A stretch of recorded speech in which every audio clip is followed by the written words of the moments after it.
Welcome back to the Longevity 101. Let me ask you something.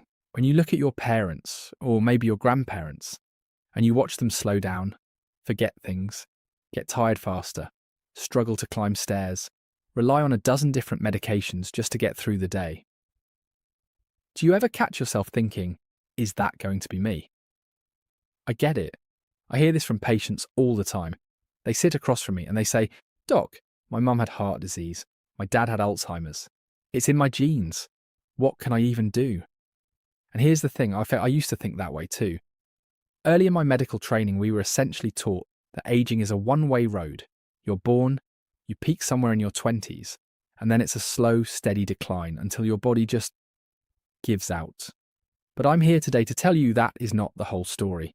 In fact, science, cutting-edge, peer-reviewed, landmark science, is telling us something radically different. Something that completely flips the script on everything we thought we knew about getting older. Here is the headline. 90% of how you age is within your control. Not 50%, not 60%, 90%. That means your genes, the thing most people blame for everything, account for only about 10% of the equation. The other 90%, that's your lifestyle, your environment, your food, your stress levels, your sleep, your relationships, your purpose. That is your territory. That is where the game is won or lost. Today, I want to walk you through 7 of the most surprising, most clinically significant insights from functional medicine that explain exactly why this is true, and more importantly, what you can actually do about it. So grab a coffee, get comfortable, and let's go deep on this, because the conversation we're about to have, it might genuinely change the trajectory of the rest of your life. Before we get into the 7 insights, I need to set the stage, because there's a deception at the heart of modern medicine that has been quietly harming millions of people, and most of us have completely internalized it without even realizing it. Here's the deception. We have confused common with normal. Heart disease is common. Type 2 diabetes is common. Chronic fatigue, brain fog, joint pain, poor sleep, all incredibly common. But common does not mean normal. Common means we are all making the same mistakes at scale. In functional medicine, we draw a very important distinction between 2 concepts, lifespan and healthspan. Lifespan is easy. It's just the total number of years you're alive. Healthspan is something different. Healthspan is the number of years you spend genuinely vital, energetic, mentally sharp, physically capable and fully functional. The years where life actually feels good. Here's the tragedy that most people don't talk about. For the average person in the Western world, health span starts collapsing 20 to 30 years before they die. Think about that for a second. If you live to 80, you might spend your last 20 or 30 years managing disease after disease, taking pill after pill, gradually losing your independence and your joy. That is not aging gracefully. That is an extended period of managed decline. And we've been sold the idea that this is just how it goes. It is not how it has to go. The central thesis I want to argue today, and the thesis of functional medicine more broadly, is that this enormous gap between lifespan and health span is not genetic destiny. It is by and large a product of choices, of exposures, of the environment your genes are living inside. And that environment, you have enormous power over it. There is a word in medicine that I want you to remember, exposome. The exposome is the sum total of everything your genes are exposed to over a lifetime. The food you eat, the water you drink, the air you breathe, the toxins in your home, the quality of your sleep, the stress you carry, the connections you maintain, even the thoughts you think habitually. Your genes are like a library, a static collection of books that never changes. But your exposome is what determines which books get read, which chapters get highlighted, which stories get told. Your life, washing over your genes, decade after decade, that is where the 90% lives.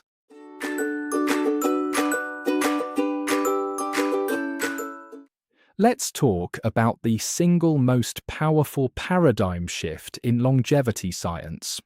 Most people, when they think about their health risks, think about their family history, and I understand that family history does matter. But there is a study that I think about constantly, and it fundamentally changed how I counsel patients. It was a study of 88,000 twins, 44,000 pairs. And the reason twin studies are so powerful is this. Identical twins share the exact same genome, same DNA, same blueprint, same inherited code. If genes were destiny, identical twins should live similar lifespans and develop similar diseases, right? Except that is not what the study found. Even for something as genetically associated as cancer, the data showed that only about 10% of cancer risk is genetically determined. 10%. The other 90% came down to environment and lifestyle, factors that diverged between the twins over the course of their lives. This is a paradigm-shattering finding. It tells us that even when two people start with identical genetic material, the choices they make, the environments they live in, and the lives they lead can result in radically different health outcomes. Now here's where it gets really interesting. This leads us to a field called epigenetics. Epigenetics is the science of gene expression, of which genes get turned on and which get turned off. And the main takeaway from epigenetics is this. You cannot change which genes you have, but you have enormous influence over how those genes behave. Think of it this way. Imagine you inherit a gene associated with increased risk for heart disease. 20 years ago, medicine would say, tough luck, keep an eye on your cholesterol. But epigenetics says something completely different. It says, that gene is a loaded pistol, but lifestyle is the finger on the trigger. You get to decide whether it fires. The shift here is profound. We move from passive surveillance, just waiting around for a bad gene to express itself, to proactive prevention. From fatalism to agency. And this is why I get genuinely excited about this work. Because when a patient walks in and says, my whole family has diabetes, I'm just waiting for my turn, I can now look them in the eye and say, not necessarily. Let me show you what the science actually says. Your genes loaded the gun. Your lifestyle pulls the trigger, or doesn't.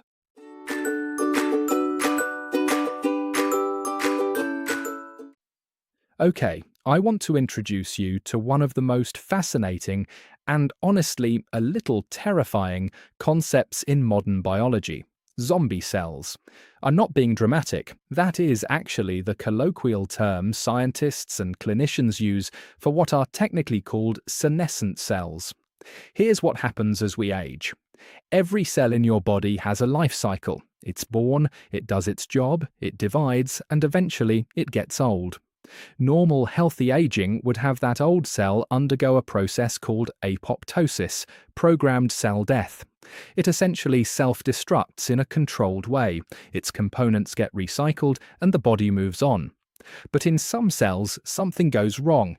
The cell gets old and damaged, but it refuses to die. It can't divide anymore, it's done doing useful work, but it just lingers. It hangs around in your tissue, doing nothing productive. Now here's where it gets dangerous. These zombie cells don't just sit there quietly, they are actively toxic. They secrete a cocktail of inflammatory signaling molecules. They're essentially sending constant alarm signals to your immune system, saying, something is wrong here, come investigate, and your immune system responds. But because these signals never stop, because the zombie cells never die, the immune response becomes chronic, persistent, low-grade, and it starts spilling over, causing collateral damage to perfectly healthy neighbouring cells and tissues. This state has a name. Inflammatory aging. It is the hidden engine behind virtually every major chronic disease we know of.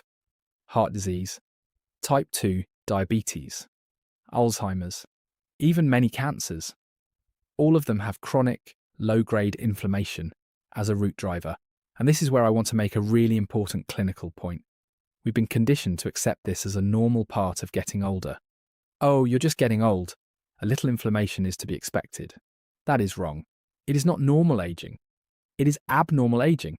It is a sign that the body's cleanup systems have been overwhelmed, that the zombie population has gotten out of control.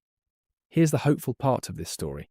There are senolytics, a class of compounds and lifestyle interventions that help the body clear out these zombie cells. There are dietary patterns that reduce the inflammatory load. There are tests like mapping inflammatory molecules in the blood that can give us a real-time picture of what's happening at the cellular level. And when you reduce inflammaging, when you keep the zombie population under control, remarkable things happen. I've seen this clinically. The 95-year-old who still plays singles tennis, the 80-year-old who hikes mountains. These aren't miracles of genetics. They are examples of people who, through intention or through luck, kept inflammaging at bay. That is available to far more of us than we realise.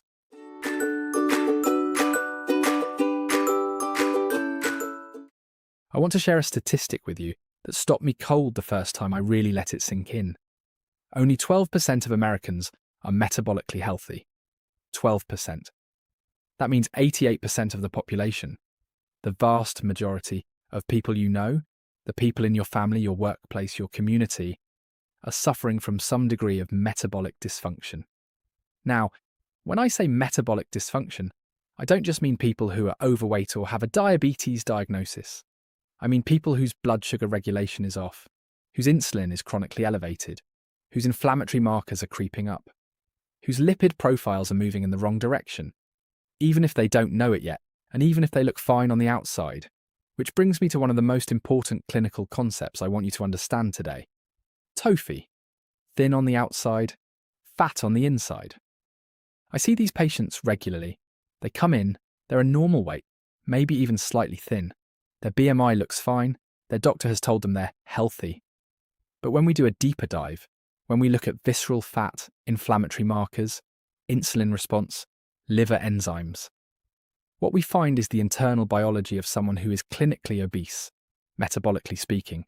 They are over-fat on the inside, even though the scale tells a very different story. The root cause of most of this metabolic dysfunction comes down to one thing: the standard American diet. And I say standard, but there is nothing standard or acceptable about it. The average American consumes 152 pounds of sugar per year.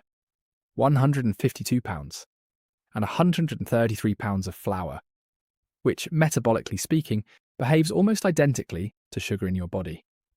That is a relentless, decades-long assault on your metabolic machinery. Your pancreas has to pump out insulin every single time that blood sugar spikes.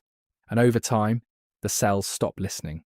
Insulin resistance develops, blood sugar creeps up, fat accumulates around the organs, inflammation increases, and suddenly, you're in the 88% metabolically unwell, even if nobody has told you yet. Here's what this meant in real terms during the COVID-19 pandemic, and I think this is a critically important point. When we ask why some people got critically ill from COVID while others barely noticed it, a large part of that answer is metabolic health. The virus itself is one variable, but the terrain, the internal biological environment that the virus encountered, was the other. People with metabolic dysfunction were pre-inflamed. Their immune systems were already dysregulated. Their bodies were already under siege. COVID-19 didn't kill people so much as it lit a match in an environment that was already soaked in gasoline. So what do we do about this? The most important test that most doctors never order, and I genuinely cannot understand why this isn't standard practice, is the glucose insulin challenge test. Not just a fasting glucose, not just an HbA1c, a full challenge test that shows how your insulin responds dynamically to a glucose load over time. This is, in my clinical view, the single most important biomarker of aging that exists. It tells you the truth about your metabolic health years, sometimes decades, before disease appears. And knowing the truth early is everything.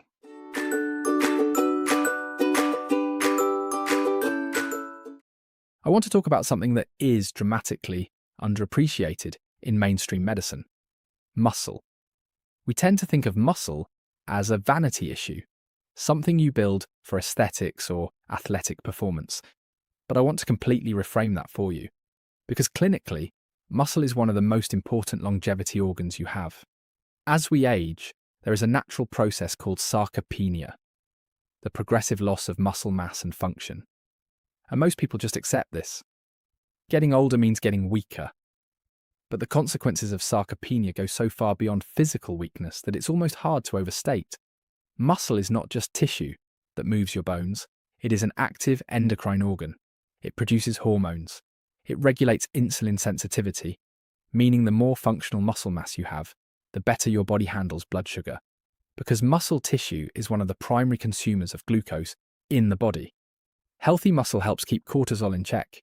It influences growth hormone and IGF-1 production. It is deeply woven into your entire hormonal and metabolic web. Now here's the image I use with patients that really lands. Think about the difference between a filet mignon and a ribeye. A filet is lean, dense, firm, pure functional muscle. A ribeye is marbled with fat throughout. What happens to our muscle quality as we age is exactly that transition, from filet to ribeye. The muscle becomes infiltrated with lipids, with fat deposits running through the tissue. And this marbling effect triggers a cascade of hormonal disruption. Stress hormones like cortisol go up, repair hormones go down, insulin sensitivity worsens, inflammation increases. It becomes a self-reinforcing downward spiral. The reason this matters so profoundly for longevity is this. People don't typically end up in nursing homes because they developed a disease. They end up in nursing homes because they lose function. They can't get up out of a chair. They can't tie their shoes. They can't carry groceries. They fall, and they can't get back up. Loss of muscle, loss of function, loss of independence. So what do we do? Two things specifically. First, resistance training. Not optional, not a nice to have, non-negotiable. Lifting weights, working against resistance, is the most powerful intervention we have for preserving and rebuilding muscle quality. The research on this is overwhelming. And importantly, it is never too late to start. Studies show meaningful muscle gains in people in their 70s, 80s, even 90s. Second, protein, specifically leucine. Leucine is an amino acid that acts as the primary molecular signal for muscle protein synthesis. Think of it as the trigger that tells your body to actually build new muscle from the protein you eat. The threshold that research points to is about 2.5 grams of leucine per meal. This is found in approximately 30-40 grams of high-quality protein. Think eggs, fish, chicken, grass-fed beef, or if you're plant-based, a well-formulated blend. If you're not hitting that threshold consistently at each meal, you may be eating protein, but not actually signaling enough muscle repair. Muscle is your metabolic engine, your hormonal regulator, your fall prevention system, and your longevity foundation. Treat it accordingly.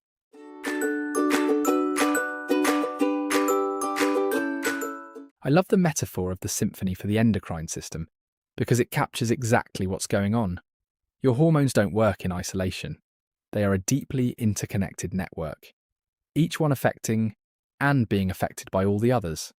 When the symphony is playing in tune, you feel energetic, mentally sharp, emotionally balanced, physically capable. Life feels good. When one instrument goes out of tune, or several, everything becomes discordant. You're exhausted for no clear reason. Your mood is unpredictable. You gain weight despite eating well. You can't sleep even when you're tired. Your libido disappears. Your memory feels foggy. Sound familiar? These are not just symptoms of aging. These are symptoms of an endocrine system that has gone out of tune. And very often the conductor is lifestyle. Let me walk you through the master hormones. Insulin. I've already talked about this at length, but it bears repeating. Insulin is the primary aging hormone. When insulin is chronically elevated, it drives inflammation, promotes fat storage, accelerates cellular aging, and sets the stage for virtually every chronic disease. Keeping insulin low through diet and metabolic health is foundational to everything else. Thyroid hormone. This is one of the most underdiagnosed and mismanaged areas in conventional medicine, in my view. The thyroid is the master metabolic regulator. When it's underperforming, everything slows down: metabolism, cognition, mood, energy, recovery. But here's the clinical problem. Most doctors test TSH and call it a day. I want to know your free T3, the active form of thyroid hormone that actually gets into cells. Normal on a standard range is not the same as optimal. This distinction matters enormously for quality of life. Sex hormones, testosterone and estrogen. These are not just reproductive hormones. They are brain hormones, bone hormones, cardiovascular hormones, mood hormones. Testosterone in both men and women is critical for muscle maintenance, cognitive function, libido, and sense of drive and vitality. Estrogen protects the brain and heart in women. When these decline, as they naturally do with age, we feel it across multiple domains simultaneously. Addressing them intelligently, when appropriate, is not vanity medicine. It is longevity medicine. Adrenal hormones cortisol and DHEA. Cortisol is your stress response hormone. In short bursts, it is protective, but chronically elevated cortisol, from chronic stress, poor sleep, excessive exercise, or blood sugar dysregulation, is deeply aging. It breaks down muscle, disrupts sleep, impairs immune function, and accelerates cognitive decline. DHEA, which is cortisol's counterbalancing hormone produced by the adrenals, declines sharply with age. It is one of the most reliable biomarkers of biological aging we have. Now, the most important thing I want you to take away from this section is that lifestyle is the conductor. Before we ever consider hormone replacement, we ask, what is lifestyle doing to this person's hormonal orchestra? Rhythmic living, waking and sleeping at consistent times, eating at predictable intervals, exercising regularly, is profoundly stabilizing to the cortisol system. Strength training is one of the most powerful natural stimulators of testosterone. Quality sleep is when growth hormone is released in its greatest pulses. Managing blood sugar keeps insulin low. When lifestyle is optimized and hormones still need support, bioidentical hormone replacement can be an appropriate and powerful tool to top up the system. But lifestyle comes first, always.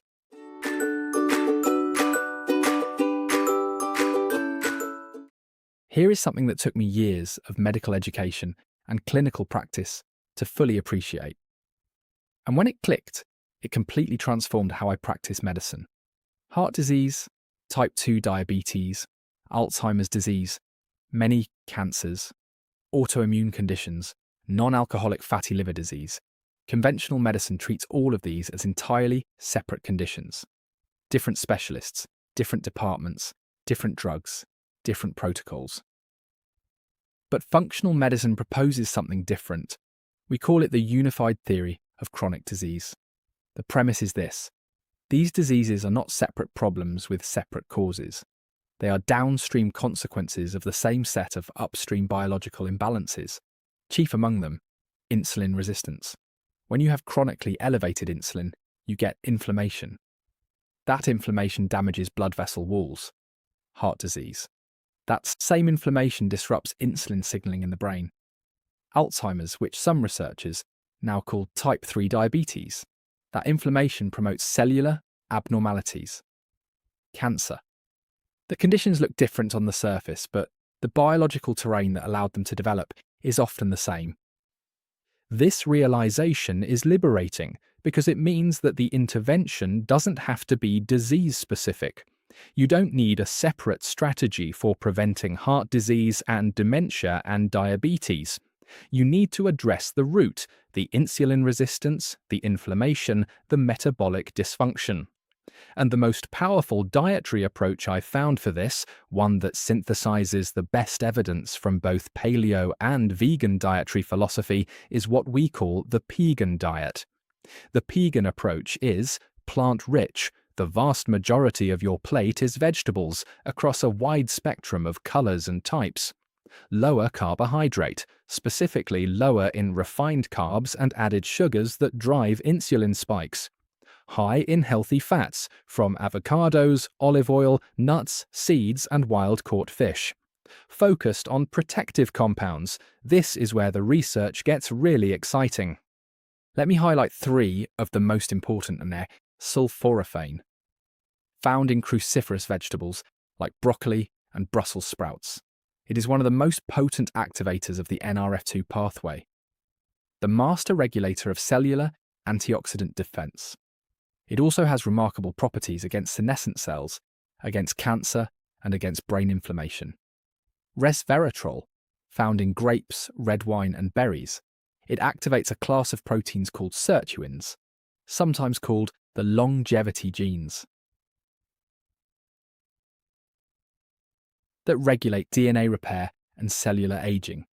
Curcumin, the active compound in turmeric, one of the most extensively studied natural anti-inflammatory compounds in the world, with benefits spanning from joint inflammation to brain protection.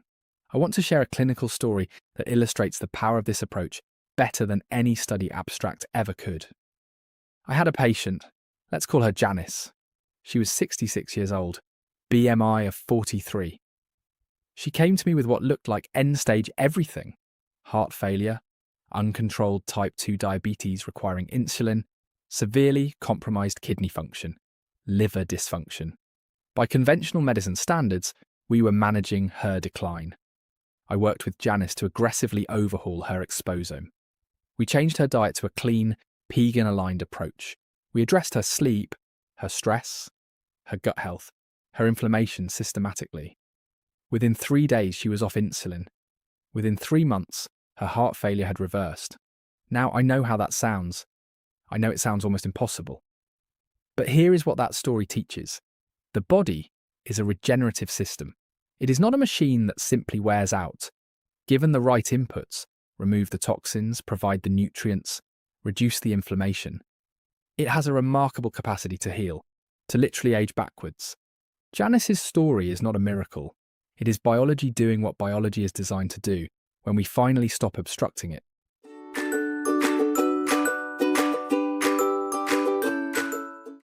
Most of us live in fear of dementia, and understandably so. The idea of losing your memories, your personality, your ability to recognize the people you love, it is, for many of my patients, their deepest fear about aging. More than cancer, more than heart disease. And yet our approach to preventing dementia has been almost entirely reactive.